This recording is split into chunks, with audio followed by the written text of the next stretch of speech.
이제 화장실 가다가 화장실 가려고 일어났는데 예. 넘어진 거죠. 우리 이제 일반적으로 어지럽고 그 길로 바로 병원을 찾은 박정호 씨. 다행히 박 씨의 혈관은 저절로 다시 뚫린 상태였다. 아니 아직은 좁아져 있는. 박정호 씨에게 찾아온 것은 일명 미니 뇌졸중이라 불리는 일과성 뇌허혈 발작증. 한 5분 정도 말이 잠깐 어지러다가 말았다. 식사하시다가 수저를 또는 젓가락을 잠깐 떨어뜨렸다가 또 정상이 됐다. 이렇게들 많이 오거든요. 그럴 땐 당연히 별거 아니겠거니 하고 지나가시는 분들이 많습니다. 혈관이 막혀 뇌세포가 죽는 뇌경색과는 달리 수분 혹은 수시간 내에 막혔던 혈관이 다시 뚫리는 것이 미니 뇌졸중이다. 숫자로 10명 중에 지금 4명이 이 미니 뇌졸중을 경험한다고 하는데 적어도 그 중에 3명은 일찍을 와주면 뇌졸중이 발생하는 것을 막을 수 있는 거거든요. 우리나라의 뇌졸중이 10만이라고 하면 3만 명은 미니 뇌졸중 단계에서 와주시면 막을 수 있는 숫자죠. 근데 그거 모르고 지나갔으니까 지금 이제 완전 경고장 받은 거예요, 사실 따지면. 경고장 받고 이제 어떻게 조심해야죠. 그걸 돼 있어요. 뇌졸중의 위험인자 중 또 하나의 중요한 것은 바로 노령. 나이가 들면서 혈관도 노화되기 때문에 노인들은 뇌졸중의 위험에 더 많이 노출돼 있다.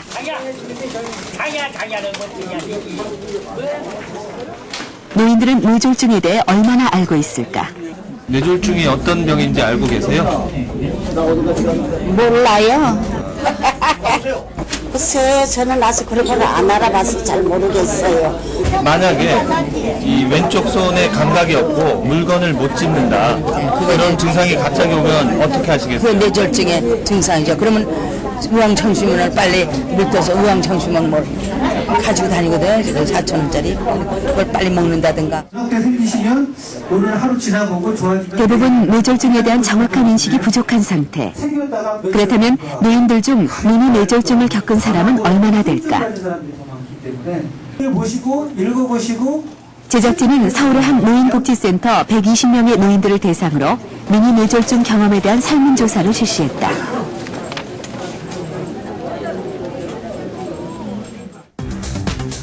검사 결과 놀랍게도 뇌졸중 진단을 받은 사람이 무려 12.5%나 됐다.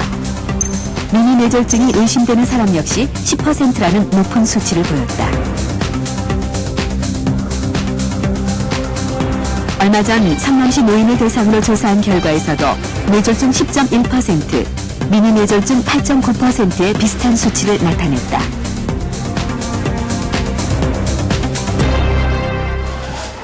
제작진은 미니 뇌졸중이 의심되는 12명 중 증세가 심각한 3명의 노인들에게 검사를 실시했다. 저쪽 밖에서 이제 우리 집사람이 부르더라고요. 일어나라고. 근데 내가 대답을 갑자기 안 나오는 거예요. 갑작스레 물체가 여러 개 보이는 것 같고 붕 뜨는 것 같은 그런 느낌이 있어요. 이렇게 길을 가는데 그냥 이 술 먹은 사람 같이 비실비실하면서 한쪽으로 쓰러지는 그런 게 있더라고요. 검사를 위해 뇌 MRI 촬영에 들어갔다.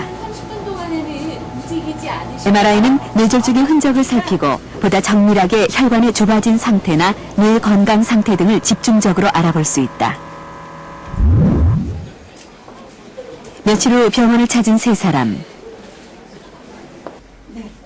검사 결과 세 사람 중 두 사람은 정상적인 소견을 보였다.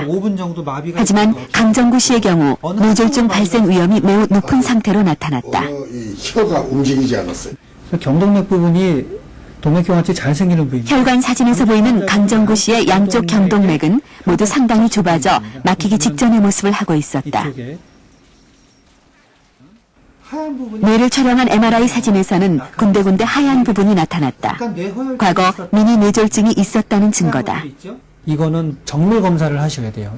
치료가 시급했다. 5년 전부터 뇌졸중 전조 증상이 있었지만 무시하고 시간을 보낸 것이 문제였다. 이분이 만약에 치료를 안 하시고 추가적인 치료를 안 하시고 시술을 안 하신다면 아마도 아주 심한 뇌졸중, 의식소실이라든지 한쪽 편마비라든지 이런 것이 영구적으로 남을 수 있는 그런 아주 심한 뇌졸중이 오실 가능성이 거의 100%라고 보셔도 되겠습니다. 겁이 나네요. 네, 겁이 앞서네요. 예, 이때까지 모르고 지나서, 네. 오랫동안 고혈압을 알아왔거나 당뇨가 있는 분들, 그리고 흡연을 하거나 비만인 분들은 뇌졸중의 위험에 노출돼 있다고 할 수 있습니다. 일반적으로 고혈압이 있으면 다른 건강한 사람에 비해서 뇌졸중의 위험이 2배에서 많게는 6배까지도 올라가게 되는데요. 당뇨병 환자 역시 2배에서 6배 정도 그 위험도가 증가하며 흡연자가 뇌졸중에 걸린 위험도는 2.5배나 높습니다. 앞으로 10년 이내에 뇌졸중에 걸릴 수 있는 확률인 평균 10년 뇌졸중 발생률을 보면 나이가 가장 큰 위험 인자인 것을 알 수 있습니다. 그리고 뇌졸중 위험도 체크리스트를 통해서 10년 안에 내가 뇌졸중에 걸릴 위험이 어느 정도인지를 알 수 있는데요.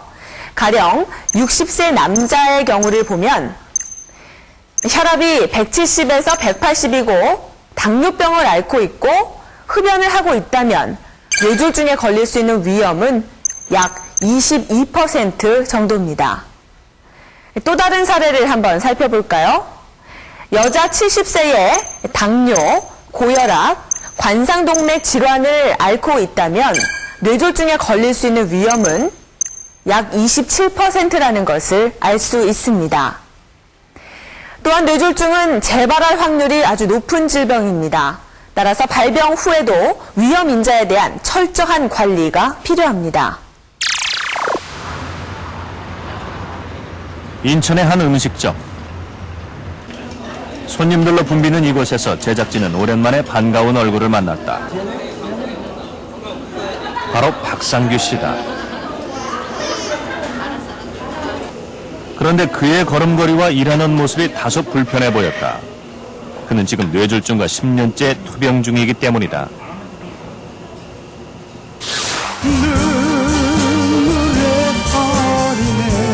많은 곡을 히트시키며 최고의 가수로 또 MC로 인기를 누렸던 박상규 씨.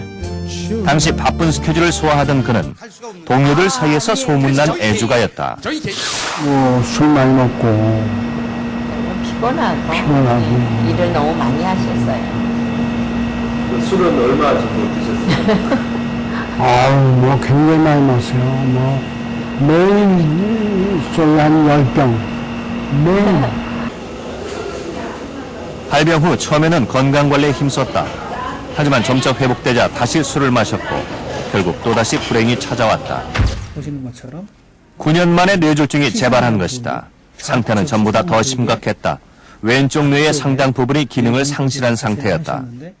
뇌졸중이 발생하시고 나서는 조절을 잘 하셨었는데 시간이 지나면서 다시 또 일상생활 조절, 운동이라든지 담배 금주라든지 흡입 금연이나 이런 것들이 잘 조절이 잘 안 되셨었던 것 같아요. 그러다가 다시 9년 만에 재발을 하신 것 같습니다. 그때는 굉장히 힘들었어요. 두 번째 입원했을 때는 대소변도 일으켜가지고 혼자서 해결을 못했고요. 한동안은 좀 전혀 못 걸었어요. 그렇게 힘겨운 2년여의 시간을 보내고 다시 옛날에 건강했던 모습을 되찾아가는 박상규 씨. 하지만 건강에 자만했던 지난날은 가슴속 깊은 후회로 남아있다. 그냥 살아났으면 가족들하고 행복하게만 지냈으면 그 병영 아주 그냥 아주